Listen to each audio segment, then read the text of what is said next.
Hi, this is Rosemary, and we're going to talk about making jam today. As you know, I showed you first how to make the pectin. Now we're going to use it. I just made some raspberry jam, and right now I'm working on apricot jam. And you can see in this pot that we've got some nice foam going on in the pot. That foam usually means that the pectin is starting to work.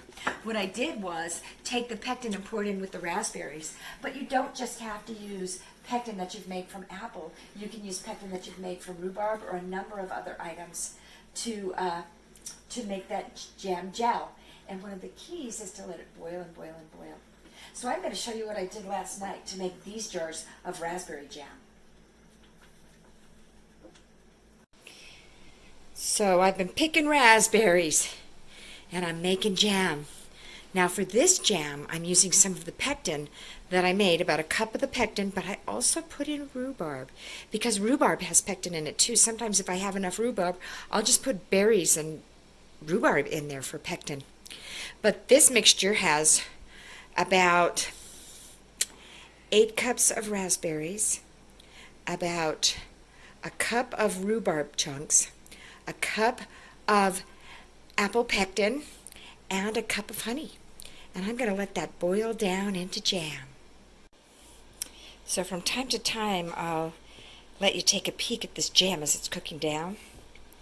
Right now you can see we've got a little bit of foam starting to form on the top of that jam. That is a good sign. It means that we are going to have jam that is going to thicken and be fabulous. So I've been simmering this for about 45 minutes now. You can see there are no visible chunks of rhubarb or raspberries and that beautiful foam, which means the pectin is working. One of the things you want to watch for here on this spoon is something called sheeting action. It's not quite happening yet. See how it's running down the spoon? You want it to run down the sides of the spoon, kind of like that, but it's still not quite thick enough. It's called sheeting action for a purpose. It's not thick enough yet. So just a little aside, I am boiling my lids to make sure that they are sterilized, and I have my jars in a 250-degree oven to sterilize them, so everything is as clean as I can possibly get it to be.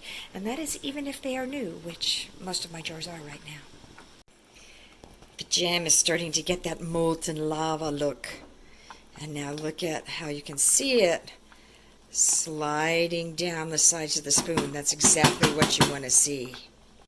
Now comes the time when you get to decide how thick you want your jam, because the sheeting action is starting.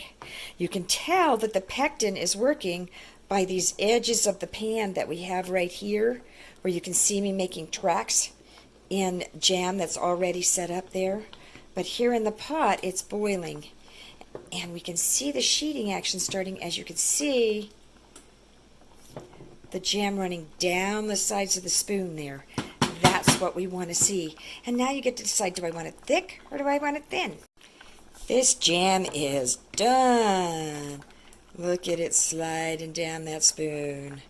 It's not running off like it was before, sliding right down the side. And that's exactly what we want to look for. And our next step is to just drop that right into the jars, put the lids on, and water bath can it, and we have some wonderful raspberry rhubarb jam. And we have 9 beautiful jars of jam to water bath can. And that's it.